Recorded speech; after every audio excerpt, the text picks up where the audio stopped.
আমরা শুরু করব বৃত্তের স্পর্শক সংক্রান্ত উপপাদ্য, theorems related to tangent of the circle.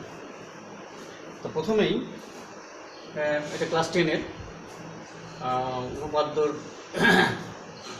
এর আগে যেগুলো তোমাদের উপপাদ্যের চ্যাপ্টার ছিল সেগুলো সবই শেষ হয়ে গেছে। প্রথম যে ইউনিট টেস্টে ফার্স্ট টাইমে ছিল সবগুলো শেষ হয়ে বৃত্তের স্পর্শক সংক্রান্ত উপপাদ্য থেকে আমাদের বাকি ছিল। আজকে এটা শুরু করছি।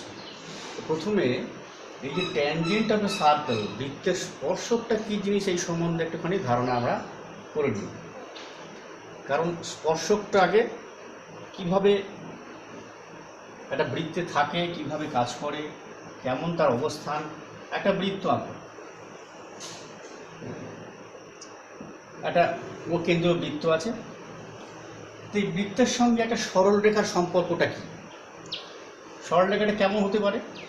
সরলরেখাটা এরকম হতে পারে, সরলরেখাটা এরকম হতে পারে, সরলরেখাটা এরকম হতে পারে। একটা সরলরেখার সঙ্গে একটা বৃত্ত, তার অবস্থান এই তিন ধরনের ছাড়া আর কিছু হতে পারে কিনা এটা ভাববে।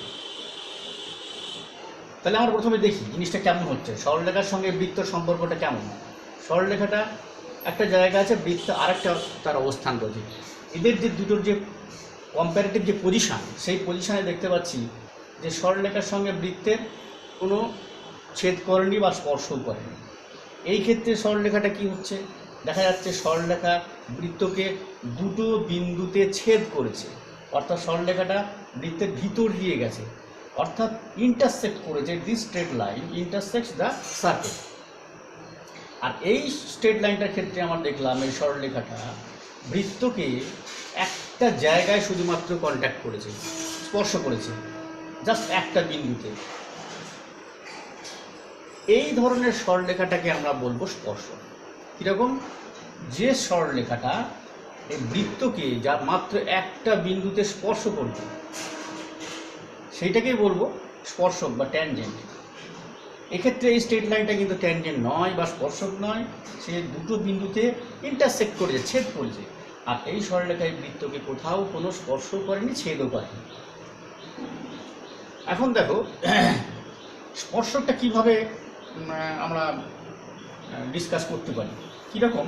দেখো একটা বৃত্ত নাও, এই বৃত্তের একটা ইন্টারসেক্টর নাও। এই স্ট্রেট লাইনটা বৃত্তকে ছেদ করেছে বা ইন্টারসেক্ট করেছে। এই বিন্দুটাকে ফিক্সড করে দাও পি। দিস ইজ মনে করো এ।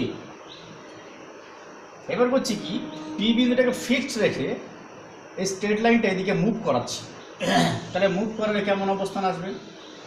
এরকম একটা অবস্থান আসবে, PA1। আবার যদি পি বিন্দুকে ফিক্সড রেখে এটাকে যদি মুভ করাই, PA2 এরকম আসবে। ক্রমশ যদি আমার পি বিন্দুটাকে ফিক্সড রেখে এইভাবে সরলরেখাটাকে এই দিকে মুভ করায়, এদিকে যদি করায়, তাহলে এক সময় সরলরেখাটা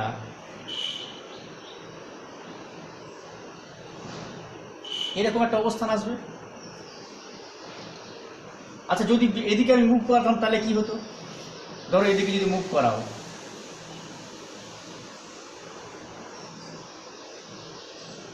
পিবি অবস্থানে আসতো, অর্থাৎ এদিকে মুভ করছে। এটা এদিকে মুভ করলে এরকম হতো। আবার দেখো পিটাকে ফিক্সড রেখে যদি আমি এরকমভাবে মুভ করাই,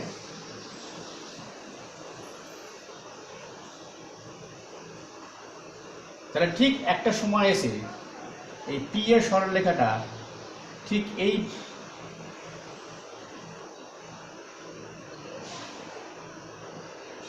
পি এর সরলরেখাটা এই MN এর উপরে কোইনসাইড করতো, অর্থাৎ MN এই সরলরেখার উপরে সমাপতিত হতো। এই সরলরেখাটাই হচ্ছে স্পর্শক। কারণ এর আগে আমরা দেখলাম যে একটা সরলরেখা যদি একটা বৃত্তকে একটা বিন্দুতে মাত্র স্পর্শ করে, তাহলে সেটাই সরলরেখাটাই ওই বৃত্তের স্পর্শক হবে। তাহলে আমরা দেখতে পেলাম এই MN স্ট্রেট লাইনটা ঠিক এইভাবেই একটা সার্কেলের কীভাবে ট্যানজেন্ট হচ্ছে। আরও অন্যরকমভাবে ব্যাখ্যা করা যেতে পারে যে এই বিন্দুটা আস্তে আস্তে আস্তে আস্তে কোইনসাইড করছে with P, A tends to P. এটা একটুখানি বড় হলে পরে বুঝতে পারবে এর কনসেপ্টটা।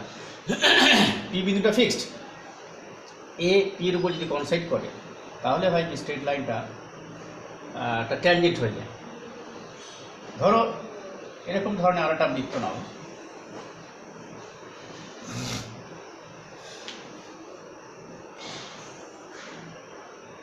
একটা স্ট্রেট লাইন নিচ্ছি যে নাকি দুটো পয়েন্টে ইন্টারসেক্ট করছে সার্কেলটাকে। এর প্যারালাল এই সরলরেখাটার সমান্তরাল আমি এটা মনে করো পিকিউ, এর সমান্তরাল সরলরেখা আমি আঁকছি।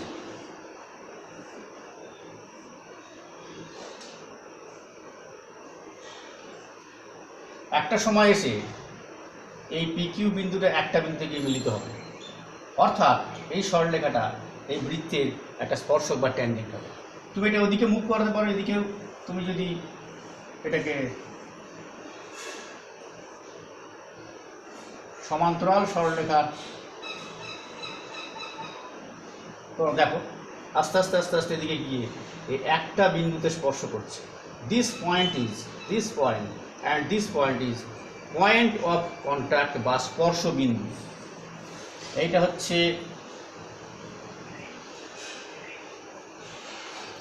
স্পর্শ বিন্দু, পয়েন্ট অফ কন্ট্যাক্ট, আর এ হচ্ছে স্পর্শক বা ট্যানজেন্ট। তাহলে এই হলো বৃত্তের একটা স্পর্শক। এইবার আমরা শিখব কি যে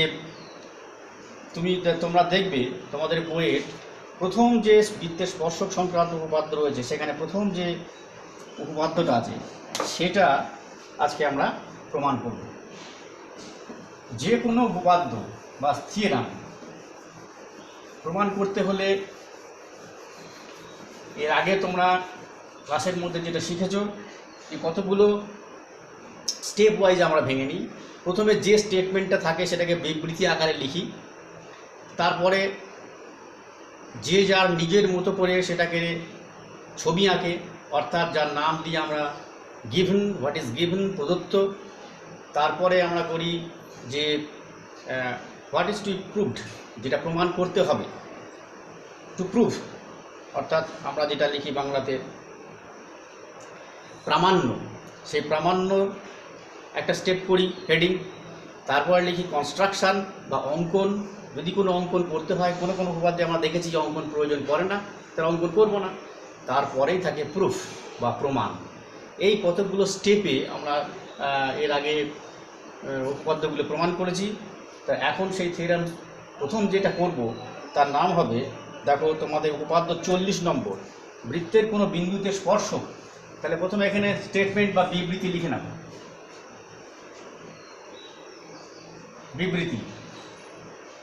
বিবৃতিতে কি হচ্ছে, বৃত্তের কোনো বিন্দুতে স্পর্শক,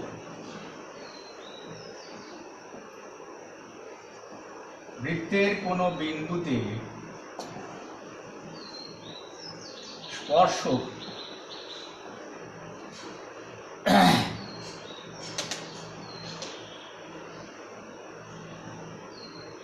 ওই বিন্দুতে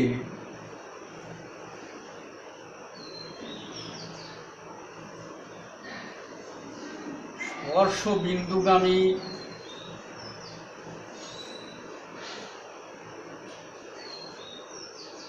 ব্যাসার্ধের উপর লম্ব। এই উপপাদ্যটা, এই স্টেটমেন্টটা আমরা আজকে প্রমাণ করতে যাচ্ছি। এই বিবৃতি স্টেটমেন্টটা আমাদের লিখতে হয় প্রথমেই, এরপরে তোমাকে ছবি আঁকতে হবে। ছবিটা একটু রাইট সাইডে করবে, এর নিচে, এর সঙ্গে নয়। একটা ছবি কনস্ট্রাকশন করতে হবে। কোকেন্দ্রীয় বৃত্ত,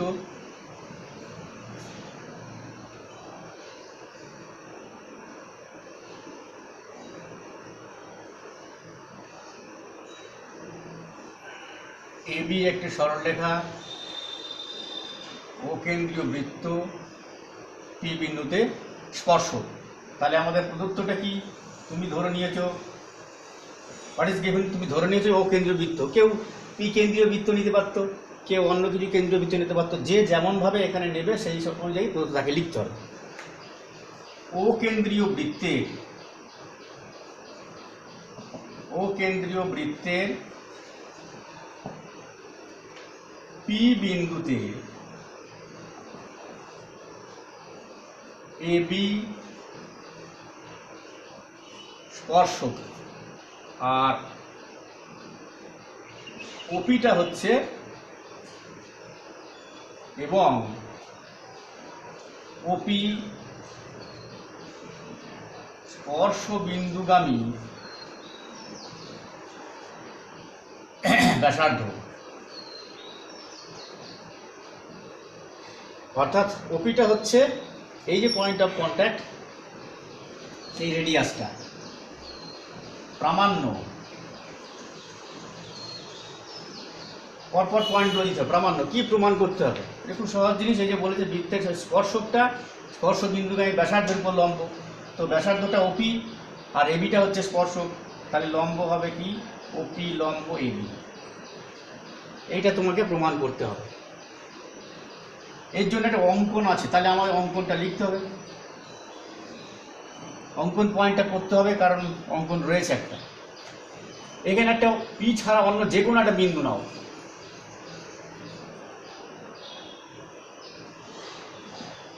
এবি স্পর্শকের উপর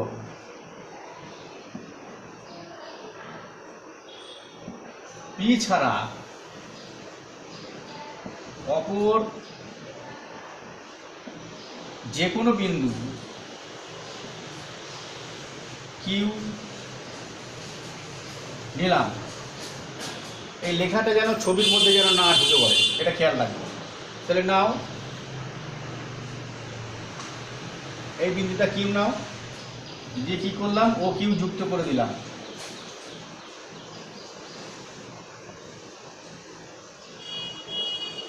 ও কিউ যোগ করলাম। দুটো বিন্দু যোগ করতে হলে পরে এখানে কমাটা মাস্ট, এটা কিন্তু খেয়াল রাখবে, আগেও বলেছি। তাহলে পি বিন্দুটা হচ্ছে যে এই কিউ বিন্দুটা হচ্ছে পি ছাড়া অপর যে কোনো বিন্দু। তারপর আমরা করেছি কি? কিউটা ও কিউটা যোগ করে দিয়েছি। এইবার শেষ যেটা আমাদের করতে হবে, প্রমাণ। এই হেডিংয়ে আসছে এই প্রমাণ। দেখো, এবির উপরে কিউ হচ্ছে কেমন বিন্দু? পি ছাড়া অপর যে কোনো বিন্দু। আমরা জানি এবিটা হচ্ছে পি বিন্দুতে স্পর্শক। স্পর্শক মানে কি? পি বিন্দুতে স্পর্শক, তার মানে আর কোনো বিন্দুতে সে স্পর্শ করেনি, অর্থাৎ কিউ বিন্দুটা নিশ্চয়ই বৃত্তের বাইরে অবস্থিত। তাহলে সেটা লিখে নাও, সেটা হচ্ছে কি? পি বিন্দুটি এবি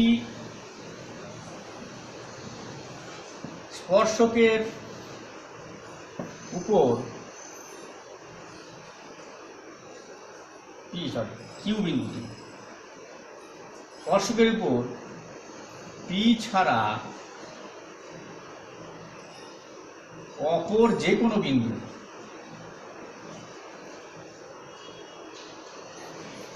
পি ছাড়া অপর যে কোনো বিন্দু। তাহলে কি কিউ বিন্দুটা নিশ্চয়ই বৃত্তের উপরে কোথাও অবস্থিত হবে না, ভিতরেও হবে না, অর্থাৎ কিউ বিন্দুটা বৃত্তের বাইরে অবস্থিত। সুতরাং চিহ্ন দিও। সুতরাং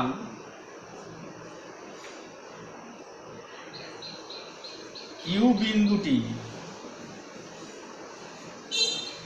বৃত্তের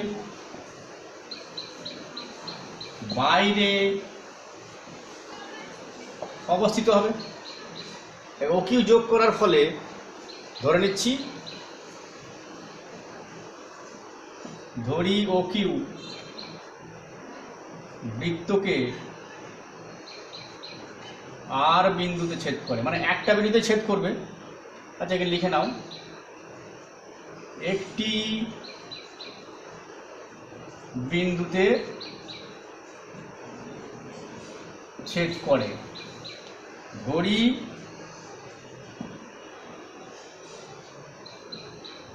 বিন্দুটি আর নামটা দিয়ে দাও।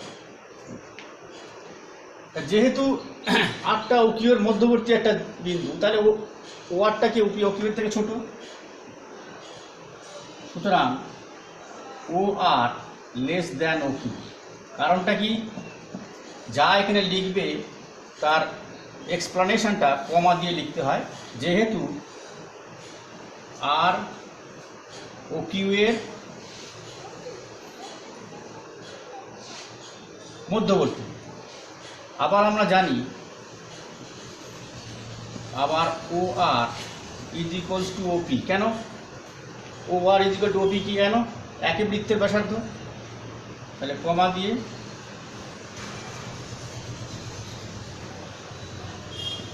একই বৃত্তের ব্যাসার্ধ, তাহলে কি হচ্ছে জিনিসটা, সুতরাং O R less than O Q আর O R is equal to OP, তাহলে OP less than O Q.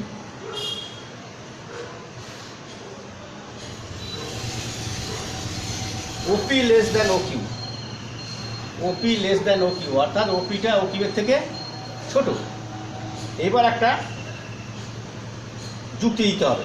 কি যুক্তি, তারপরে আমি বলতে পারবো যে ওপিটা এ বির উপরে লম্ব হবে কিনা। খেয়াল করো, কিউ বিন্দুটা হচ্ছে এ বির উপরে পি ছাড়া যে কোনো বিন্দু, যে কোনো অবস্থায় হতে পারে, এখানে হতে পারে, এখানে হতে পারে, এখানে হতে পারে, যে কোনো জায়গায় অবস্থা, যে কোনো বিন্দু। এবং সেখানে ও থেকে যতগুলো সরলরেখা তুমি এ বির উপর অঙ্কন করতে পারো, তার মধ্যে ওপিটাই হচ্ছে ছোট। কিউ এর যে কোনো অবস্থানে ওপিটা ও কিউ এর থেকে ছোট। তার মানে তুমি বলতে পারো যেখানে যেহেতু ক্ষুদ্রতম দূরত্বই হচ্ছে লম্ব দূরত্বটা, সেই জন্য ওপিটা এ বির উপর লম্ব হবে। তাহলে এটাকে আমাকে সাজিয়ে লিখতে হবে। সেটা হচ্ছে কি,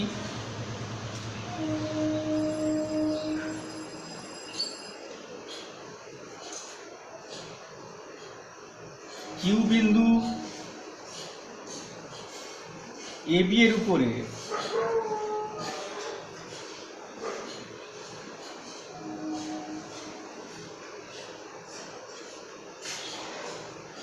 যে কোনো বিন্দু,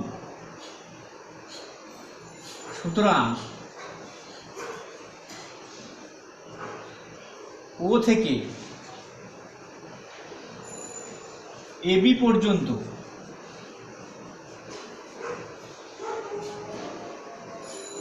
যত রেখাংশ বা সরলরেখাংশ আঁকা যায়,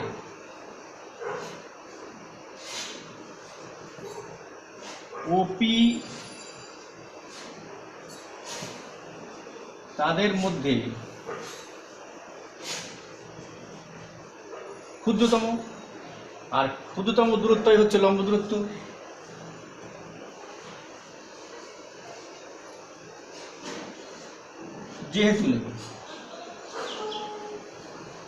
যেহেতু ক্ষুদ্রতম দূরত্ব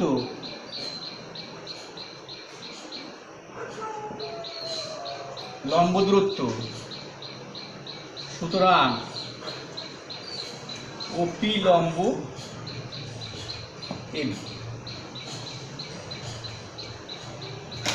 এইটা হলো প্রমাণিত হলো যে ওপিটা এবির উপর লম্ব। আজকে এই অবধি থাক, কারণ ফাইল বেশ বড় হয়ে যাচ্ছে। তোমরা এর সম্পর্কিত কতগুলো প্রয়োগ আছে সেই প্রয়োগগুলো করবে, আর কোনো কিছু অসুবিধা হলে বলবে। আজকে এখানেই শেষ করলাম।